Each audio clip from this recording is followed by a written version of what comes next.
All right, welcome to our exciting lesson of select missing word and highlight incorrect words. So we're going to cover these two parts of listening in this lecture, and the strategies that we need are similar, but we will look at the strategies separately for both. But I wanted to cover these two areas in this lecture. So let's just straight get into it and see how everything looks like. First off, we've got select missing word on the left-hand side. We will start with looking at strategies, then we will do a warm-up activity where we will practice, the strategies.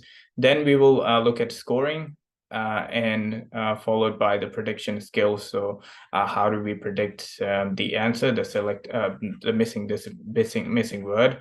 And then we're going to look at practice. Okay. So we're going to do a lot of practice. Obviously, practice is the key, and we want to understand not just understanding the strategies, but also how do we put that into practice.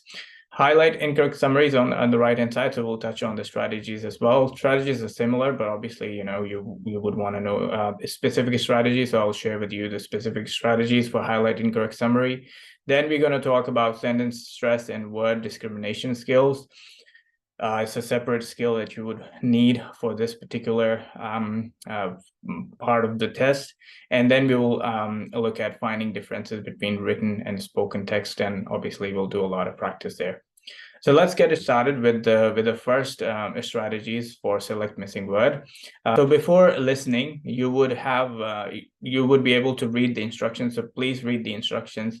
The first sentence will describe the topic of the recording. So when you're listening, you want to pay particular attention to the first sentence that the speaker is going to say, because that's going to tell you about the topic. So you'll get familiar with the topic, and then you want to follow along, and you want to keep listening to the rest of the rest of the recording, because it's going to give you the idea about what the missing word could be. Now, while you're listening, focus on the general topic. Again, keep paying attention. Do not lose attention. I think a lot of people, what happens is that they lose attention somehow. They're not really good listeners, and you want to be really, really good listener, because you want to pay particular attention to the topic, and you want to pay particular attention to the general content of the recording. Pay attention to the audio progress indicator as well. So keep watching your progress indicator, because that will kind of give you an idea of when you want to focus on the missing word, because it will be at the end of the recording, right? So you want to make sure that you're looking at the recording and when it's about to finish. After listening, read the response options and select the correct one. So read the response options carefully and understand if it's the correct word that you choose is linked with the context. Okay. Think about the option chosen. Think about the meaning. Think about the part of speech. So part of speech, obviously, we want to see if it could be a verb. It could be a phrasal verb. It could be a phrasal word. A noun or an adjective or an adverb. What is it that is missing? So we want to make sure what the words kind of agrees with that kind of part of speech as well as the meaning. I mean, super important that you focus on the meaning. Now attempt the item, and it's okay to guess. All right, it's okay to guess. If you don't know the answer, it's okay to guess, because you don't have any negative marking. If you really don't know the answer, just eliminate the ones that you think are not the correct answer and guess the meaning and guess the word. Okay. All right, we'll keep moving. This is a warm-up activity, so I will, and this also kind of explains what a select missing word worksheet or missing word activity is. So what we want to do, it's really teaching you the prediction skills, right? So when you read out, I'm going to read out these sentences, and I want you to think of this missing word. And you will predict the missing word just by understanding the context. To try to focus on the context of this sentences. So number one, we've got select the missing word item type. Test your ability to guess what a speaker will. A speaker will. Think about the word that's missing. I hope you guessed it right. It's say, right? And I'm going to show you the answers later on, but I want you to write down the answers that you think is correct. Because if you think about it logically, guess what a speaker will say, right? Speaker speaks. So speakers will say. We're looking for a verb. And if you think about, you got it by the meaning, but you also think about the part of speech. We're looking for a verb, aren't we?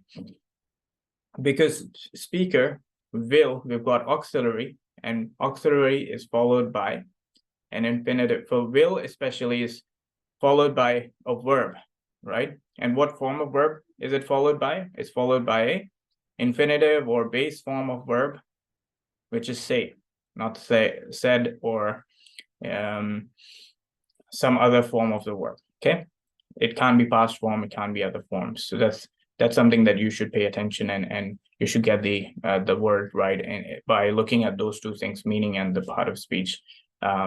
So I will keep going. I'm not going to share the answers yet, but I want you to write down the answers. And then once you have written down the answers, we will review the answers, and we will read everything to understand select missing word activity. Okay. It tests listening. Think about the answer and write it down. All right, let's look at number 3. In this test item, you listen to a recording and use contextual clues to try to guess a meaning. Sorry, try to guess a missing, right? I'm not going to reveal the answer. I will reveal the answer shortly later on after this screen.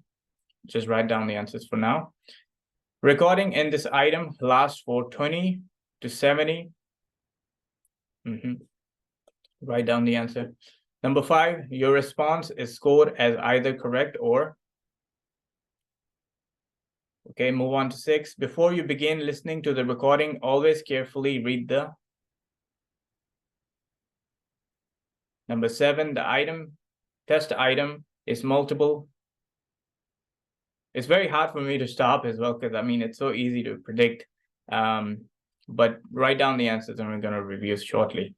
Number 8, if you do not know the answer, you should at least try to make a, right? And we discussed this a little bit previously, but I think you kind of you can get the answer by just knowing the context and understanding the context. And also the collocation is going to come into place, but we'll see collocation later on. All right, now let's look at the answers, right? So in terms of this answer, the first one, select missing word item, test your ability to guess what a speaker will say, right? And if you read the explanations, it says our knowledge of the topic, the test item, tells that we need to guess a word related to the recording and the question. Secondly, so the first thing is knowledge of the item, test item, right? That tells us that what kind of word it could be. We're talking about the meaning. Then secondly, our knowledge of vocabulary tells us that words speaker and say are related. So you're coming up with a connection of words. Now thirdly, our knowledge of grammar tells us that the sentence needs an unconjugated or base or infinitive verb, because the missing word is preceded by the auxiliary will, right? So, I mean, all of this knowledge is going to tell you, you know, what word is going to be, but you have to think about the context. You have to think about the vocabulary. You can also think about the collocation, right? Speakers say, collocation. All right. It tests listening skills, isn't it? So again, your knowledge, and you can read the explanation here. You can pause the video and read the explanation. I'm not going to read the whole explanation here, but you can see similarly, it's talking about looking at vocabulary, is thinking about the grammar and thinking about the meaning. 3 things that is asking you to look at. And I think it was easy. I think you got the answer, but that's how you're gonna be getting the answers, by thinking about those 3 things. In this test item, you listen to a recording and use contextual clues to try to guess a missing word. Right? Try to guess the missing. What are we guessing? We're guessing a word, isn't it? So we already know the answer by looking at those things. And it also talks about in the explanation, you can see in the end, it says the noun should be a singular and countable because it is preceded by an indefinite article. So a missing word. It can't be words because it has a. So you can pay attention to the indefinite articles as well, or articles, to kind of guide you. Recording in this item lasts for 20 to 70. In this case, we are looking for a time frame, isn't it? So it does talk about time limits. So we're looking for a time limit, and it can't be minutes, as you can imagine. You know, in PT there is none of no. I mean, we've got right. I say listening. In this case, it can't be 20 to 70 minutes, right?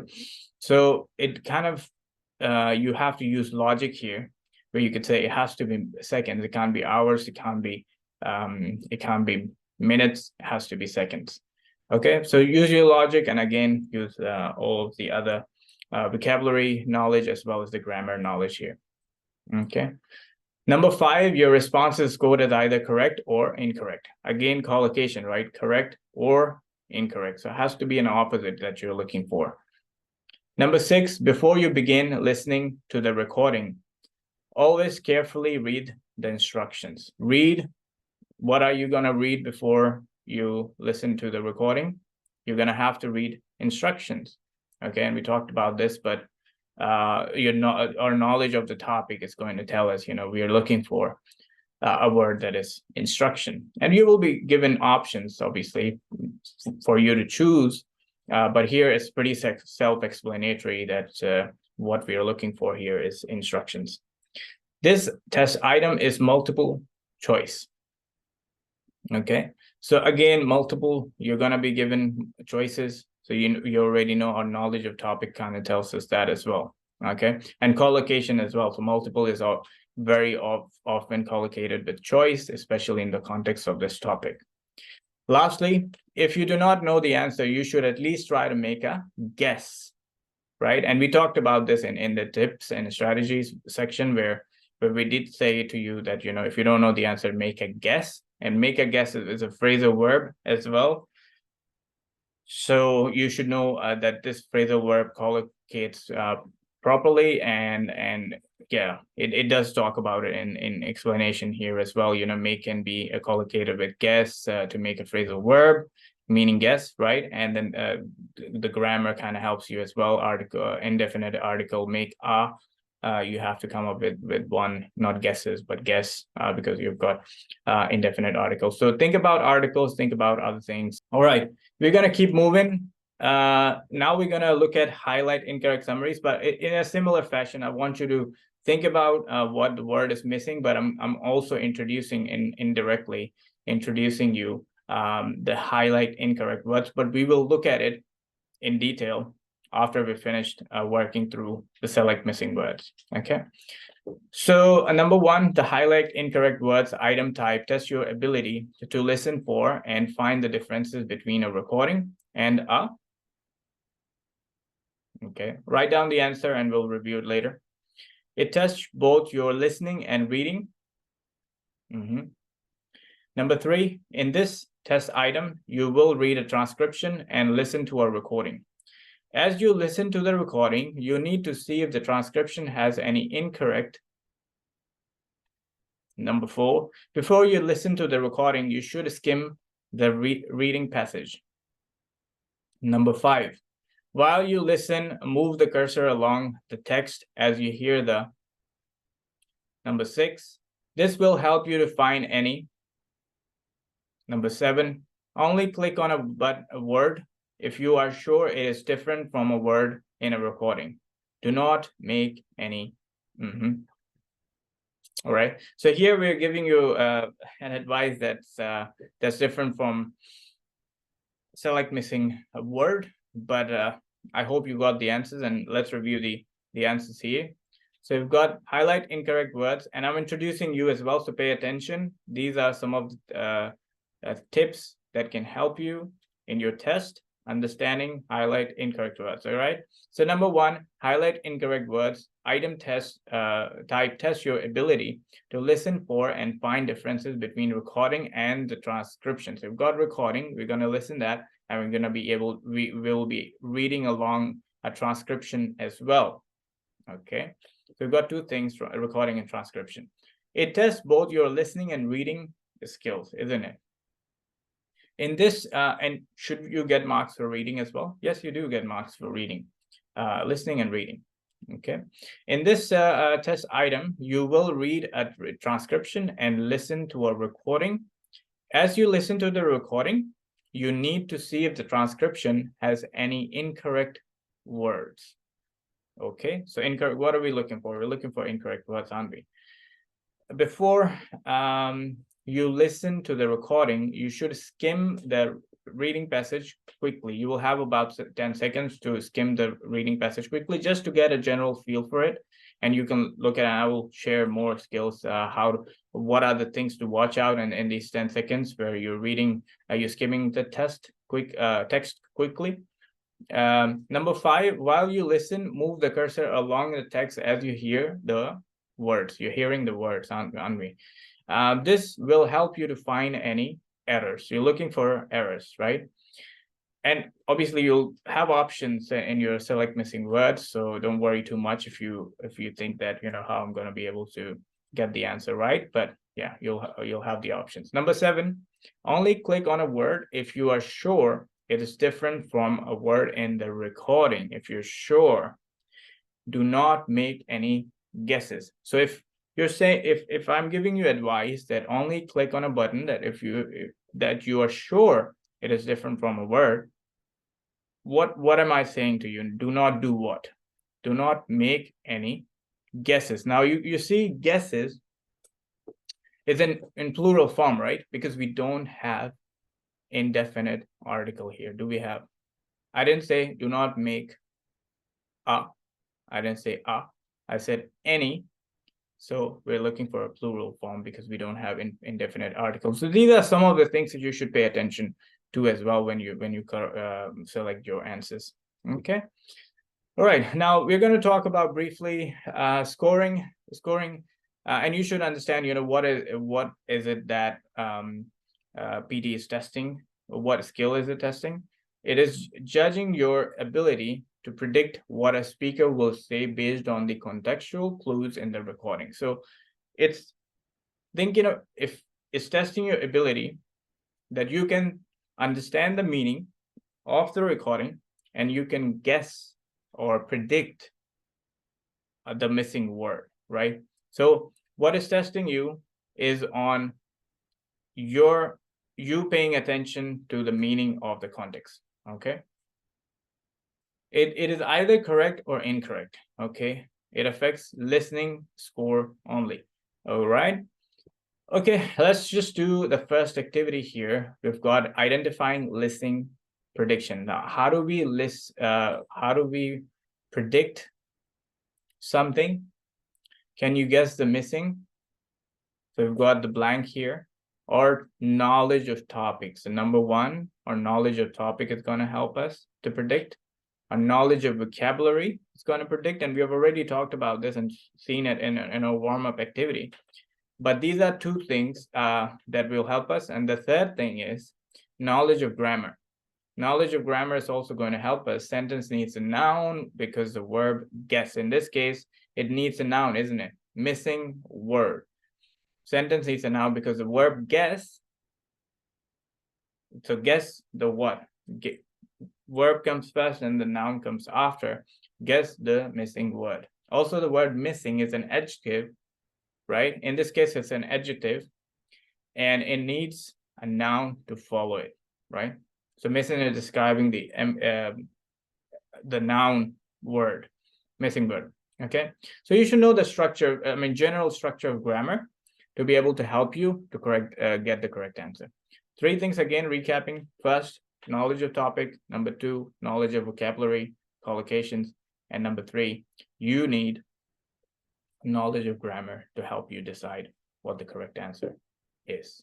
Okay. I will be reading a transcription. I will Just think about it as it's a recording. You're going to listen to the recording, and I will present you with some options, and then you will think what the correct answer is. Okay. All right. Let me read this out to you. Okay. So in this activity, I want you to listen to me and think about the answer in the end. So this is the missing word. This is practice. This is the select missing word. Okay. All right. As Asian culture becomes more popular in the United States, the ancient Chinese method of creating a harmonious environment, Feng Shui, is also gaining ground.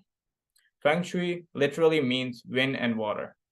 Its roots are 5,000 years old.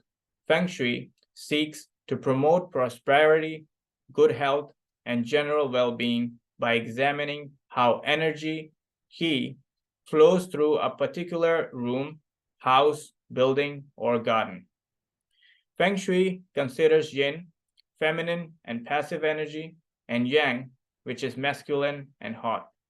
It also looks at the 5 elements: water, fire, wood, metal, and earth, and the external environment. The points on the compass with 8 separate directions: north, northeast, east, southeast, south, southwest, west, and northwest are also beep, right? So think about the answers. I'm going to share the answers with you now. You've got irrelevant, you've got problematic, you've got confusing, and you've got popular. So I'm going to show you the transcription again. And the transcription was, as Asian culture becomes more popular in the United States, the ancient Chinese method of creating a harmonious environment, Feng Shui, is also gaining ground. Feng Shui literally means wind and water. Its roots are 5,000 years old. Feng Shui seeks to promote prosperity, good health, and general well-being by examining how energy, qi, flows through a particular room, house, building, or garden. Feng Shui considers yin, feminine and passive energy, and yang, which is masculine and hot. It also looks at the 5 elements: water, fire, wood, metal, and earth, and the external environment. The points on the compass with 8 separate directions: north, northeast, east, southeast, south, southwest, west, and northwest are also.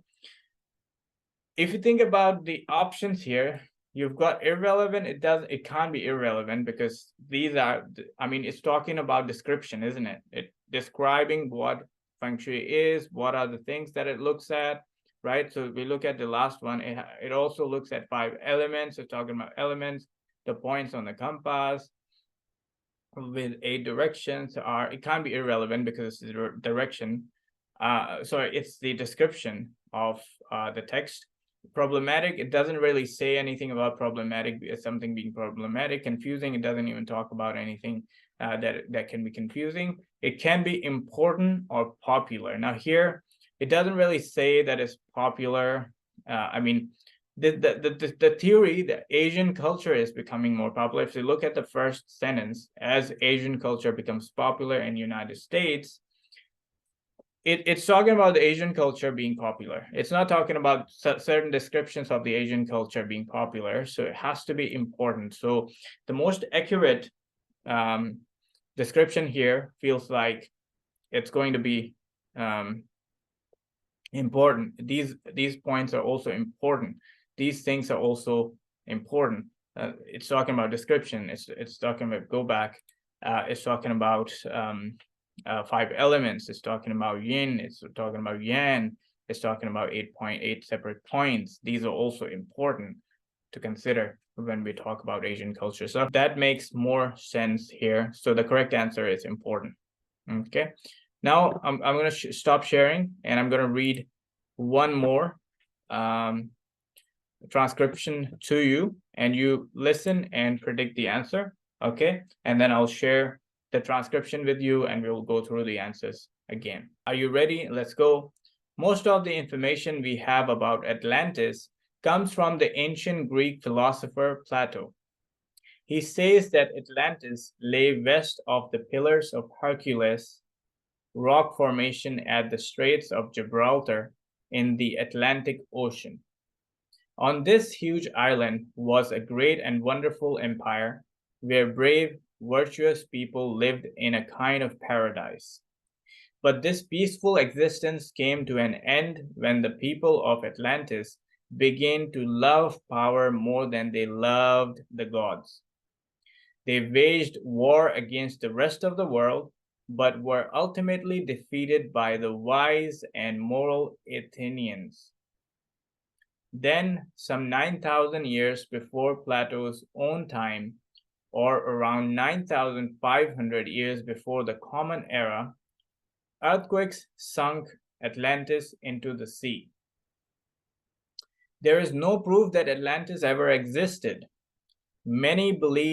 Many people believe that Atlantis was just a legend told by Plato to praise the values Athenian society held dear. But others believe that the storied island was beep. So these are the options here. We've got merely a fictional paradise based in fact, definitely realistic, a key element of our cultural heritage, first in a series of mythical tales. So think about the answer, and then we're going to discuss how you got the answer and how I would approach this. All right, I hope you got your answer. Now, let's look at this transcription. I'm going to read it quickly, and we're going to go through the options again. But the first sentence, obviously, you should be careful with the first sentence we're listening. What is the topic here? Most of the information we have about Atlantis, the topic is about Atlantis, right? Comes from ancient Greek philosopher Plato. So what Plato said about Atlantis is our topic. Okay, you should get that straight in your mind straight away, so that when you're listening to general content, you are focused on what Plato has to say about Atlantis, right? He says that Atlantis lay west of the Pillars of Hercules rock formations at Straits of Gibraltar in Atlantic Ocean. On this huge island was a great and wonderful empire where brave, virtuous people lived in a kind of paradise. He's talking about a lot about his island. But this peaceful existence came to an end when the people of Atlantis began to love power more than they loved the gods. Okay, it came to an end, so we know that it's coming to an end. They waged war against the rest of the world, but they were ultimately defeated by the wise and more moral Athenians. So there were Athenians that were moral and wise, but they were, they won the fight in the end. Then some 9,000 years before Plato's own time, 9,000 years before. So Plato's reporting this after 9,000 years. And around 9,500 years before the Common Era, earthquakes sunk Atlantis into the sea. So Atlantis was actually sunk 9,000 years ago, 9,000 years before Plato's own time, and he's reporting that after 9,000 years, right? There is no proof that Atlantis ever exists. So there is no proof. So that's the important bit that you need to know in terms of context. Many people believe that Atlantis was just a legend. Its legend means not true, told by Plato to praise the values of Athenian society held dear. So they held these. So in his opinion, all of these values he wanted to praise, and that's why he kind of reported this account. But others believe the stories. So what others believe the story was. So he believed something, but what others believe. Many people believe that Atlantis was just a legend told by Plato to praise the values Athenians held dear. So many people believe that it's a legend, it's not true, it's not accurate, it didn't exist. But some people still believe that this was a true story, right? So it has to be something that is true. So the opposite, right? So if you look at the options now, it says merely a fictional paradise. That is the opposite opinion that has already been projected by other people. So that can't be true. So I can eliminate that. Based in fact seems right, because based in fact is what these people believe, the other people believe. Definitely realistic.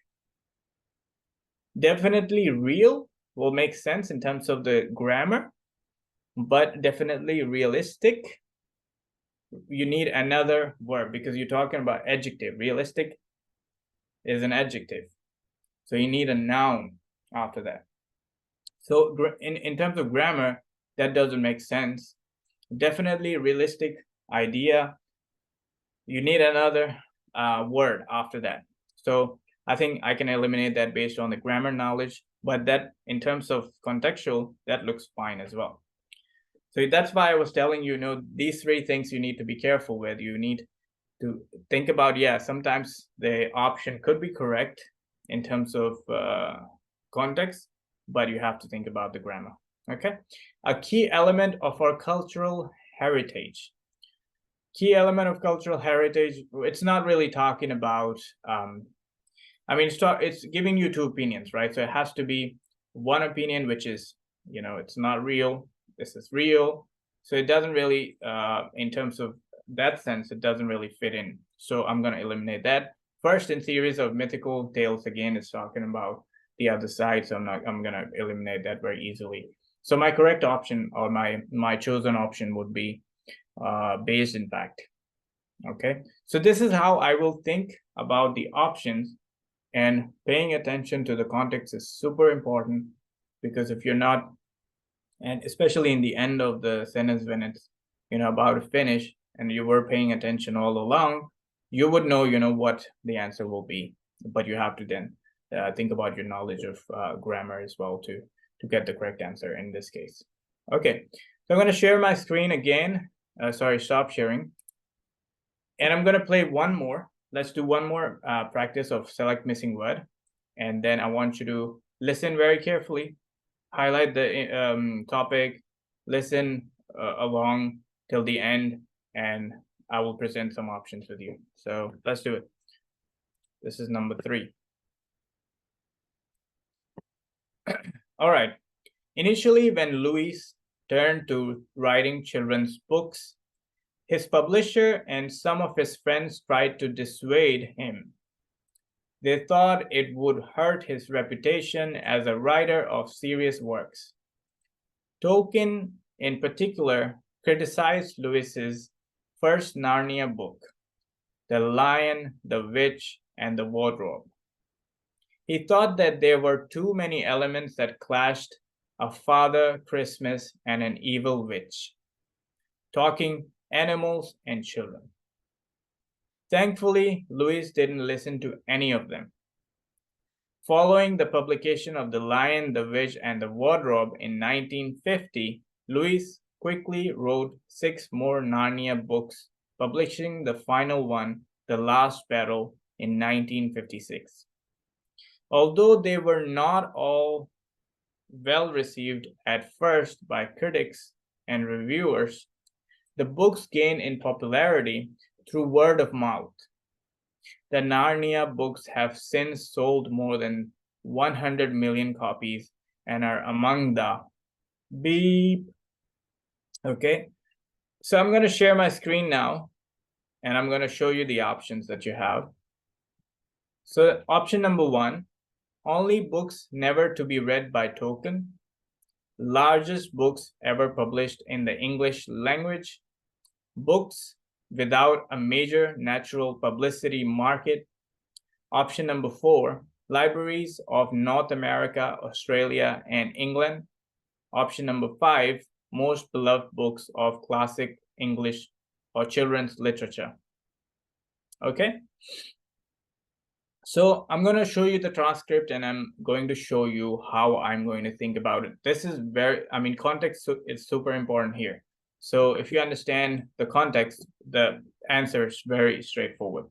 So let's read out the transcript. I'm going to read it very quickly for you to just get an idea. Initially, when Lewis turned to writing children's books, it's talking about children's book. What is he writing?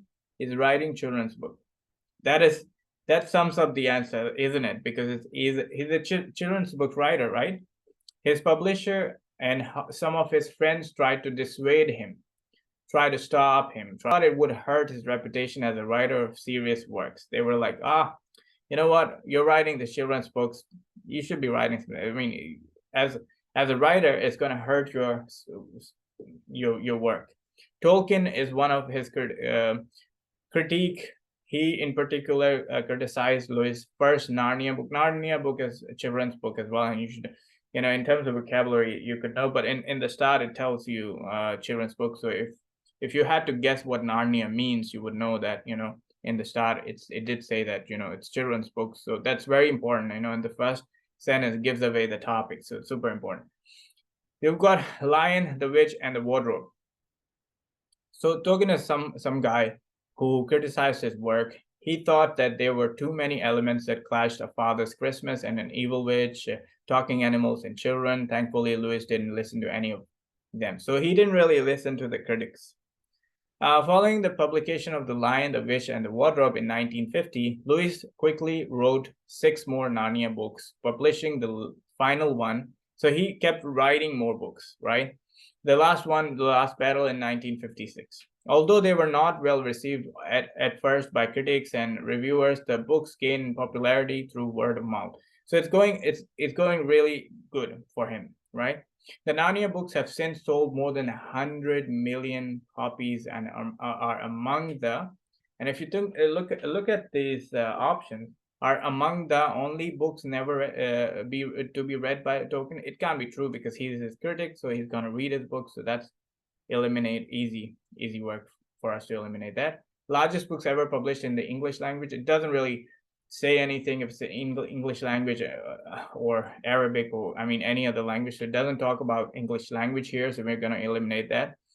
Books without a major natural publicity market. That doesn't really kind of make sense. Without a major national publicity market, it actually is doing very well, so it's not going to be without a major natural publicity market. It doesn't kind of give us any context for that in our recording, so we're going to eliminate that. Libraries of North America, Australia, and England doesn't even talk about anything, doesn't give us any context there. But if you read the last one, most beloved books of classic children's literature. He's a children's literature writer, and if you look at the last sentence, he's doing very well. The Narnia books have since sold more than 100 million copies. It gives you a really good accomplishment, and then it says are among the. So it has to be a positive answer, isn't it? Most beloved books of children's English literature. So that's how you get the answer. Okay, pretty straightforward. All right, now we're going to do the actual, and I've shown you how to do this. So I want you to practice exactly what I'm doing here, thinking about the grammar, thinking about the vocabulary, thinking about the meaning, the context, and I don't stop thinking about the context. I start listening, and I will just follow along what exactly. First sentence is going to give you the topic. You understand the topic, and you follow along that topic. And in the end, you should know, based on all the context, what the answer should be. Is it positive, negative? And then when you look at the options, you get the answer. Sometimes you might have 2 options that might be correct, but then you have to think about the vocabulary and the grammar to help you there. Okay. So I'm going to play your first recording here. Please listen it very carefully. Get the topic in your first sentence, and then we're going to go and listen to it. And we're going to do it together and see, we're going to look at the transcription and we're going to look at the correct answers. Okay. My PhD student, Elaine Chong, did what was called a meta-analysis, where you analyze the literature very carefully to see what evidence there is to suggest that what we eat, particularly in terms of antioxidants, preventing you getting macular degeneration. Because ophthalmologists have been using antioxidants quite a lot. That's right. There have been studies looking at whether antioxidant supplements slow the progression once you have the disease, whereas this study was looking at trying to stop you getting it. Right. Okay. So I hope you got the correct answer. Look at the answers now. Before you understood, after diagnosis, from antioxidants, and in the first place, right? So I'm going to show you the transcript now. And we're going to quickly look at, Robin Guymer is the first speaker, and we've got Norman Swan. And Robin Guymer is the lady that's speaking. And she's talking about my PhD student, Elaine Chong, did what was called a meta-analysis, where you analyze the literature very carefully. So she's analyzing the literature very carefully to see the evidence there is to suggest that what we eat, particularly in the terms of antioxidants, prevents you getting macular degeneration, which could be, you don't have to be technical. It could be a disease you just can't see in your mind. Maybe you're not from a science background. I'm not, certainly. So I don't know what macular degeneration is, but it could be some kind of disease, and whatever we eat, antioxidants kind of helps us to prevent that disease. Then Norman says, because dermatologists have been using antioxidants quite a lot, he talks about professionals are using antioxidants quite a lot. Then Robin suggests, yeah, that's right. There have been studies looking at whether antioxidant supplements slow the progression once you have the disease. So they're doing some studies, once you have the disease, does it slow the progression because you're using that antioxidant supplements? Whereas this study was looking at trying to stop you from getting. This is crucial here to look at this one. The first one is this sentence in the last paragraph says, there has been a study that whether antioxidants supplements slows the progression. Slows the progression is one, right? Once you have the disease. So once you already have the disease, it talks about what's happening there. But this study is looking at trying to stop you to getting it in the first place, even before getting the disease. That's what it's talking about. So it has a contrast. It has two elements where it says after you got the disease, before you got the disease, right? In terms of context, if you're listening very carefully, it's talking about the context here. And it's easy to see. I understand. I agree that, when you look at the transcript, it's easy for you to get the answer, but that's why it's super important to improve your listening skills. All right. I'm going to read the correct answer first, and then we'll see how we can eliminate the other ones. The first answer is in the first place. This is correct because stopping you from getting in the first place echoes the speaker's earlier statement about preventing you getting a disease, right? Also, the conjunction whereas signals, so it's a contrast, isn't it? We talked about this as contrasting from after you got the disease and getting it in the first place. You've got whereas conjunction. Between the first and second half of the sentence, the first half of the sentence talks about using antioxidants after one has the disease, whereas the second half of the sentence talks about using antioxidants before one gets the disease. Incorrect. Let's talk about incorrect options. We've got before you understood. If you look at the transcript here, does it make sense? Whereas this study was looking at trying to stop you getting it before you understood. Before you understood what? It doesn't really make sense here. Before you understood. So this is incorrect because it does not fit with the context of the passage. There is no discussion related to listener's understanding. After diagnosis, so again, I will go back and read that sentence again. Trying to stop you to getting it after diagnosis. You don't get it after diagnosis. It doesn't really depend on diagnosis. You get it after you get it and then you get the diagnosis. So this is incorrect, but it does not fit in the context of the passage. The speaker talks about scientific studies on the effectiveness of antioxidants in preventing a disease. There is no discussion of diagnosis of the disease. And then again, I will go back and read it.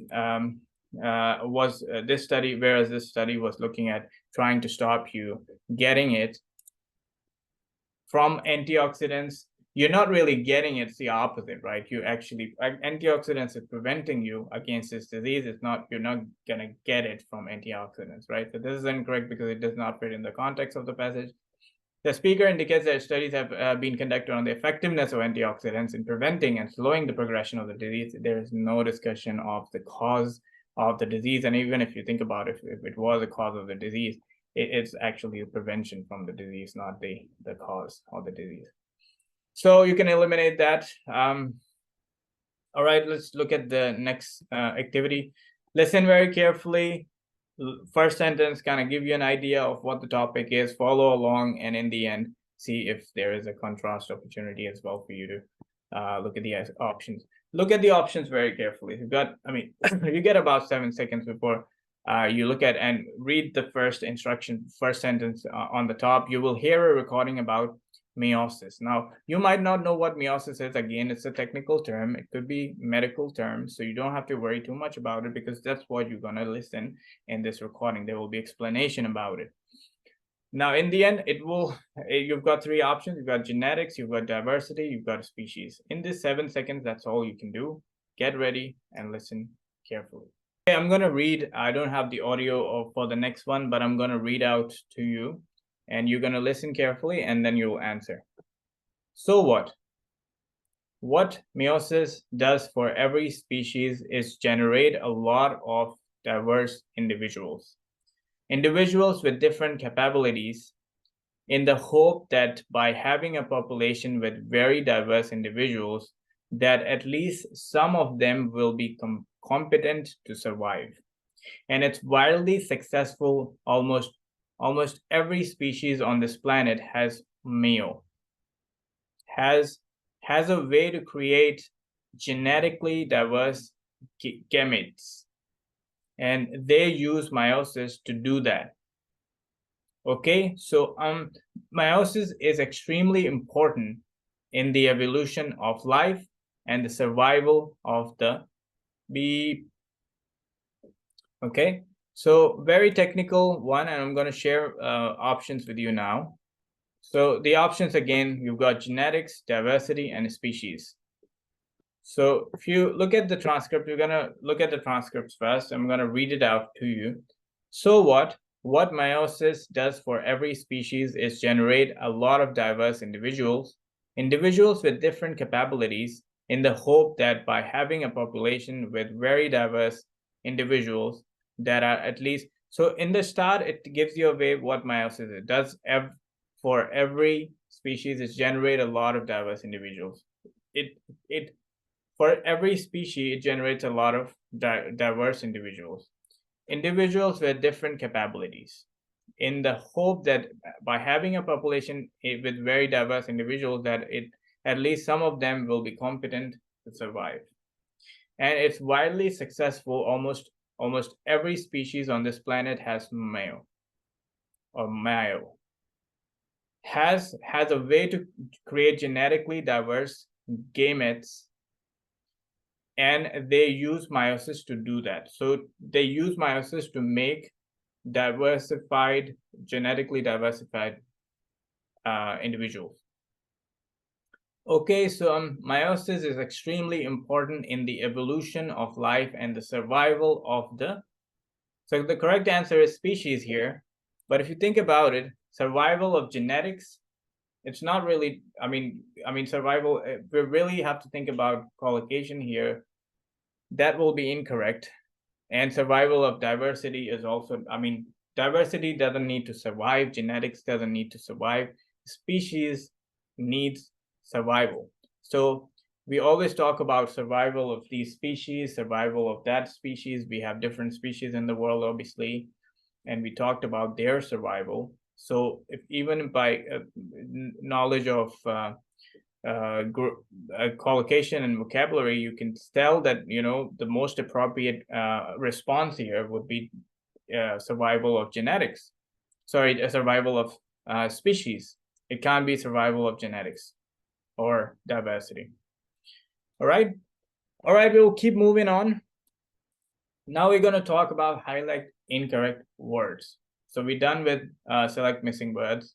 And I want you to practice again. I urge you to practice at least 100 before you go in your actual exam. But now we'll focus on highlight incorrect words.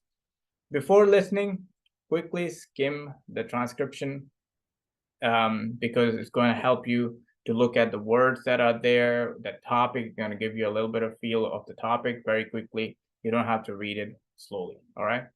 Then before listening, your cursor should be at the beginning of the transcription. Okay, at the beginning, ready to go. At the beginning, place your cursor. And once you start listening, you keep moving your cursor straight, word by word. And you listen and you see if there is a word that is different. All right. Watch the status in the audio status, follow when the recording begins. So you're watching just in the beginning. You need to watch when the recording is about to begin. You start and you're mentally prepared. Okay. While you're listening, focus on identifying the words in the transcription. Move the cursor along the text as you hear, one by one. Click on the incorrect word straight away when you hear the incorrect word. And do not make guesses. Now here we are saying to you, do not make guesses because there is negative marking. So if you got one correct and you got one wrong, you get 0, right? So you don't want to do that. So the ones that you're 100% sure, you clicked on them, but do not guess and say, oh, maybe that wasn't correct, so I'm gonna click on that as well. Do not do that because you're gonna lose your marks. Okay, so I hope that's very simple to understand. Right. Now, I want to share with you a few things that you can also look at. Skim the transcription. You get 10 seconds, decide what the general topic is, get a feel of the topic. It's going to help you to look at some of the words and already tell these words don't look right. Okay. Focus on the nouns, adjectives, and verbs, right? For example, in this case, we got economy, it's a noun. Industrial is an adjective. Manufactured is a verb. These words could be incorrect words or the errors that you may come across. Okay.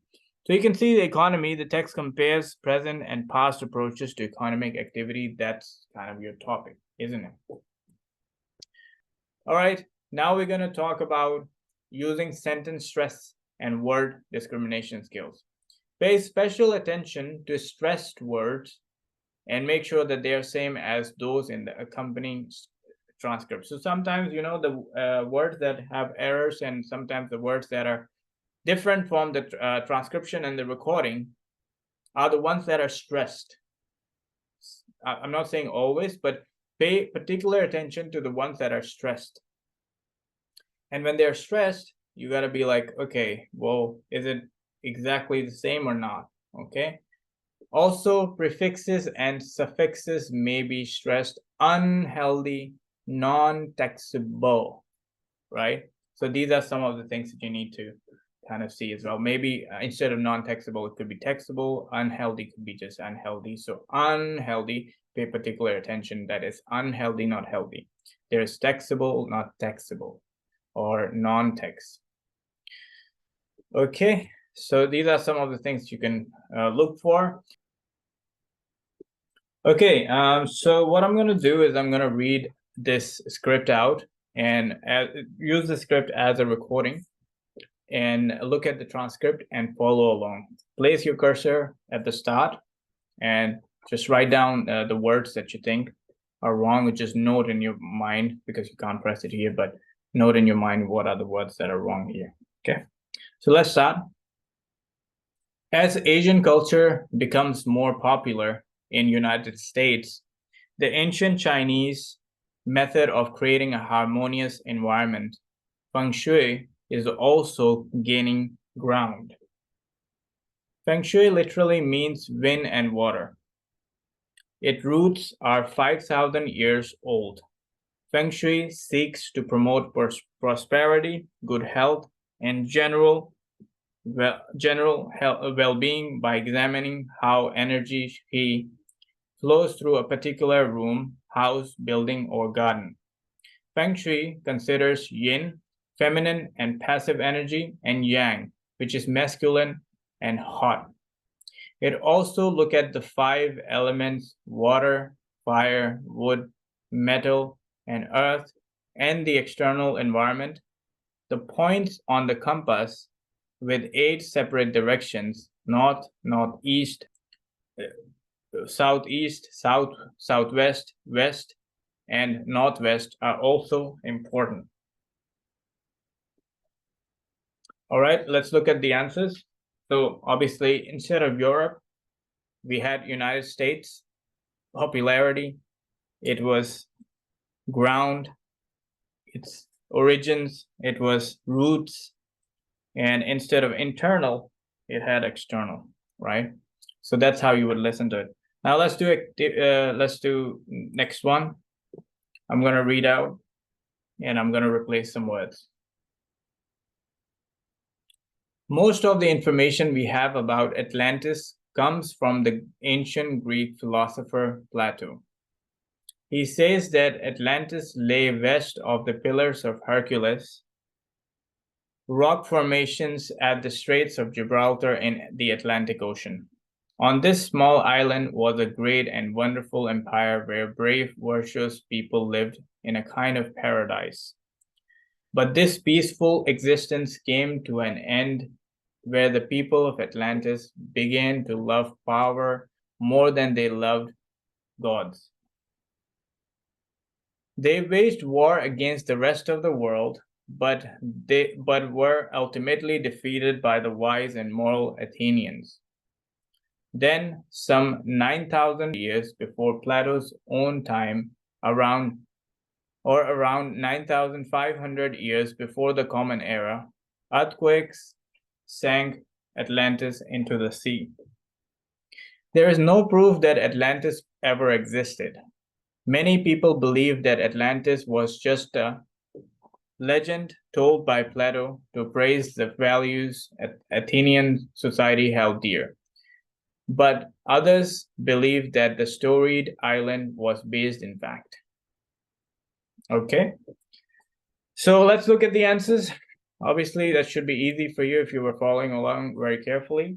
So east instead of east, it was west. Each other, it was God. 19,000, it was 9,000. 19,500, it was 9,500. And instead of myth, we have legend. Okay. All right, let's do it one more time. Look at the transcript and follow along. I'm going to replace some of the words now. Okay, let's do this.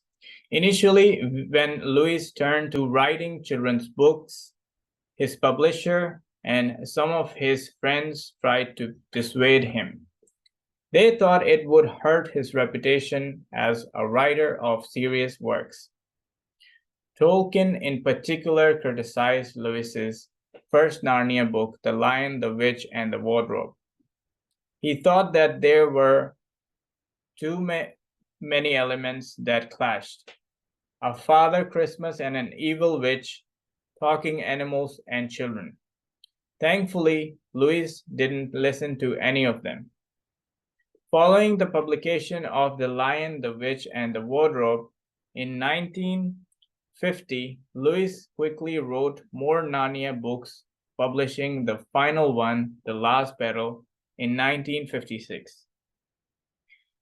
Although they were not well received at first by critics and reviewers, the books gained in popularity through word of mouth. The Narnia books have since sold more than 100 million copies and are among the most beloved books of classic children's literature. Okay, so I hope you got that right. Let's look at your answers. So the answers we've got, instead of colleagues, obviously we talked about friends. Many, you should have heard any. That's a tricky one, I can imagine. And then 1915, instead of 1915, it was 1950. So you don't want to confuse that. That was a tricky one too. And then in 1926, instead of 1926, it was 1956. and instead of academics, it was reviewers. Okay, so I hope you got that right. Let's do more practice. We will continue doing more practice, and we'll finish off. So before we do more practice, let's just talk about scoring very briefly. You want to understand what is the skill that is tested here. So you are tested on your ability to point out differences between the recording and the text or transcription, right? You have correct or incorrect answer. You have partial scoring as well. All right. So if you're not sure, do not select. Again, we talked about this because if you have one correct and one wrong, you can offset that mark. You can get negative marking. So if you're not sure about a word, do not select any. Only select the ones that are you're 100% to 100% sure of. Then we talk. Also want to highlight here. This does give you marks for reading as well. Yeah, listening and reading because you are reading as well. Okay. All right, let's do an activity very quickly.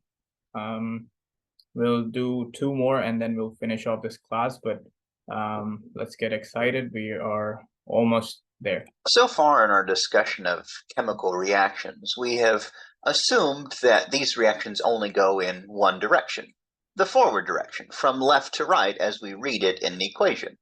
That's why our arrow points from left to right. Reactants react together to make products. However, this is not exactly how things occur in nature. In fact, practically every chemical reaction is reversible, meaning the products can also react together to reform the reactants that they were made of. So instead of writing that single arrow facing from left to right, a more appropriate symbol would be a double arrow, one going from left to right and one going from right to left. Reactants are continuously reacting to form products, but at the same time, as those products are formed, they remake the reactants. They're both going simultaneously, forming each other. This is what we would call a state of equilibrium. Quite a lot of them. And I think you had to really, I mean, the one that with produce and product, it was a tricky one, but yeah, I hope you got them right. Let's look at the answer. Things occur in, instead of reality, it was nature, right? And instead of from right to top, it was left to right, and obviously produce.